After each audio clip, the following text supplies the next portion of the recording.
योगी सरकार का बड़ा एक्शन, उड़े अखिलेश और विपक्ष के होश।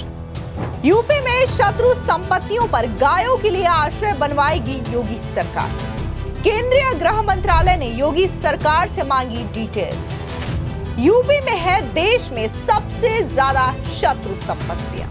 नमस्कार, स्वागत है आपका। आप देख रहे हैं द न्यूज और मैं रानी गुप्ता आपके साथ। उत्तर प्रदेश में अब गोवंश देखभाल के लिए योगी आदित्यनाथ सरकार बड़ा कदम उठाने जा रही है। दरअसल जिसके तहत प्रदेश की शत्रु संपत्तियों पर गाय के लिए नया घर बनाया जाएगा। इन शत्रु संपत्तियों पर न केवल गायों की देखभाल की व्यवस्था की जाएगी बल्कि उनके लिए चारा भी उगाया जाएगा। आपको बता दें कि राज्य सरकार ने इस संबंध में तैयारी भी शुरू कर दी है और इसके लिए केंद्रीय गृह मंत्रालय से संपत्तियों का डिटेल मांगा गया है। आपको बता दें कि जिस तरीके से यहां पर योगी सरकार ये बड़ा एक्शन लेने जा रही है गाय की देखभाल के लिए और बकायदा जो शत्रु संपत्ति है उसमें अब गायों का नया आशियाना बसाया जाएगा।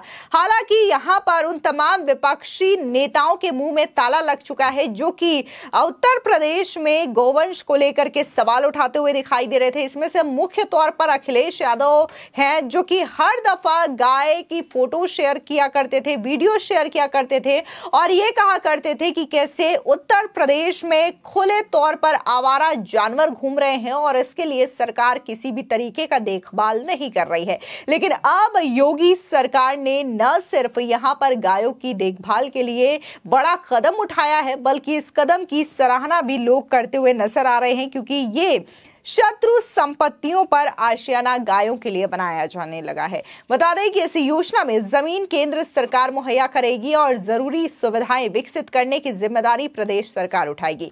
देश में सबसे ज्यादा शत्रु संपत्ति उत्तर प्रदेश में है। इनकी संख्या तकरीबन 6017 है जिस पर अब पशुओं के लिए घर बनाने की तैयारी की जा रही है जहां पशुओं की देखभाल के साथ उनके लिए चारा यानी कि खाने पीने की व्यवस्था भी हो सकेगी।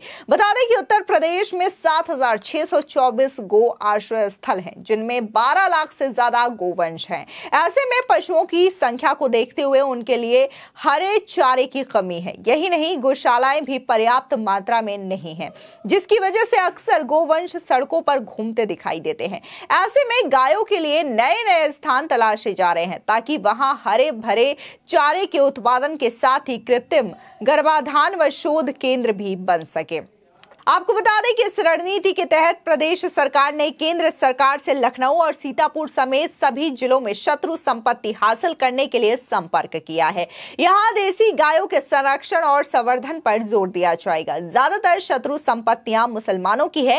ऐसे में मुसलमानों का एक बड़ा तबका इस फैसले का विरोध कर सकता है, इस बात की भी आशंका जताई जा रही है। आपको याद दिला दें, दरअसल आजादी के बाद भारत और पाकिस्तान के विभाजन के वक्त जो लोग अपनी संपत्तियां छोड़कर भारत से पाकिस्तान चले गए थे उनकी संपत्तियों को शत्रु संपत्ति घोषित किया गया था। साल 1965 में पाकिस्तान से हुए युद्ध के बाद 1968 में शत्रु संपत्ति अधिनियम पारित किया गया था जिसके तहत भारत से पाकिस्तान गए जिन लोगों ने पाकिस्तान की नागरिकता ले ली थी उनकी सारी अचल संपत्ति को शत्रु संपत्ति घोषित कर दिया गया था जिस पर भारत सरकार का अब अधिकार है। आपको बता दें कि इसके लिए राज्य सरकार ने केंद्र की मोदी सरकार से शत्रु संपत्तियों की डिटेल्स मांगी है। शत्रु संपत्तियां वे संपत्तियां होती हैं और जिसको लेकर के हमने आपको बताया है कि कैसे जो विभाजन के वक्त लोग पाकिस्तान चले गए थे, भारत को छोड़ करके और वहां की नागरिकता ले ली थी, उस जमीनों को अब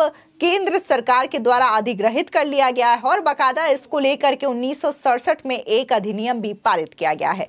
आपको बता दें कि योगी सरकार का यह कदम गोरक्षा और संरक्षण की दिशा में एक और पहल के रूप में देखा जा रहा है। सरकार इन संपत्तियों का उपयोग गायों के आश्रय के लिए करना चाहती है ताकि उन्हें सड़कों पर छोड़ने के बजाय सुरक्षित स्थानों पर रखा जा सके। इस योजना के तहत गौशालाओं का निर्माण शत्रु संपत्तियों पर किया जाएगा और उनका प्रबंधन राज्य सरकार के द्वारा किया जाएगा। आप आपको याद दिला दें कि इसी रणनीति के तहत योगी सरकार ने केंद्र सरकार से उत्तर प्रदेश में मौजूद तमाम जो संपत्तियां हैं उनको गोवंश के उत्थान के लिए देने का आग्रह किया है। पशुधन मंत्री धर्मपाल सिंह ने इस पूरे मामले को लेकर के कहा है कि उत्तर प्रदेश में सबसे अधिक महत्वपूर्ण स्थानों पर शत्रु संपत्ति मौजूद है जिनका सार्वजनिक उपयोग किया जा सकता है। मंत्री धर्मपाल सिंह के मुताबिक योगी सरकार की प्राथमिकता निराश्रित गोवंश को चारा, भूसा और आवास उपलब्ध कराना है। उन्होंने कहा कि इसी कड़ी में ये योजना बनाई जा रही है ताकि गौशालाओं में गायों के चारे, भूसे की कमी दूर हो सके और उनके रहने खाने की व्यवस्था ठीक से हो सके।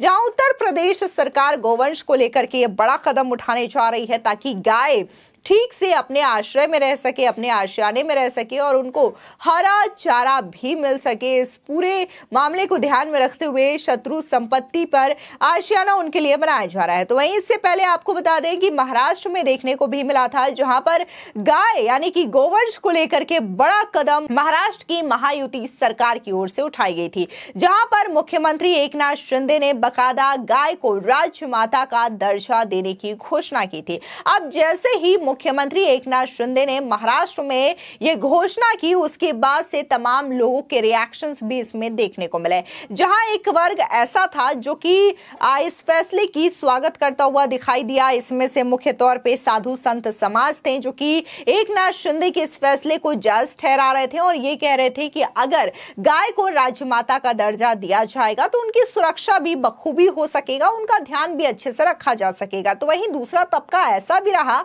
जो कि मुख्यमंत्री एकनाथ शिंदे के इस फैसले पर, उनके इस घोषणा पर सवाल उठाते हुए दिखाई दिया, जिसमें मुख्य तौर से उद्धव ठाकरे, संजय राउत भी शामिल रहे। उन्होंने तो बकायदा ये तक कह दिया था, उद्धव ठाकरे की अगर बात करें तो, कि जब मुख्यमंत्री एकनाथ शिंदे गाय को राज्य माता का दर्जा दे सकते हैं तो गाय के हमहाने को महाराष्ट्र की राज्य भाषा का दर्जा भी मुख्यमंत्री एकनाथ शिंदे दे सकते हैं। तो लगातार महाराष्ट्र में फिलहाल चुनाव को मद्देनजर रखते हुए इन दोनों ही पार्टियों में खींचतान देखने को मिल रही है और दोनों एक दूसरे पर आरोप प्रत्यारोप कर रहे हैं। लेकिन वहीं दूसरी ओर उत्तर प्रदेश की बात करें तो उत्तर प्रदेश में जिस तरीके से योगी आदित्यनाथ ने यह फैसला लिया है कि वो गाय के लिए नया आशियाना बनाएंगे और शत्रु संपत्ति का इस्तेमाल करते हुए इन आशियानों में गायों को बसाया जाएगा, गोवंशों को बसाया जाएगा, तो यहां पर साफ तौर से जो अखिलेश यादव समय समय पर सोशल मीडिया पर पोस्ट करते हुए दिखाई देते हैं और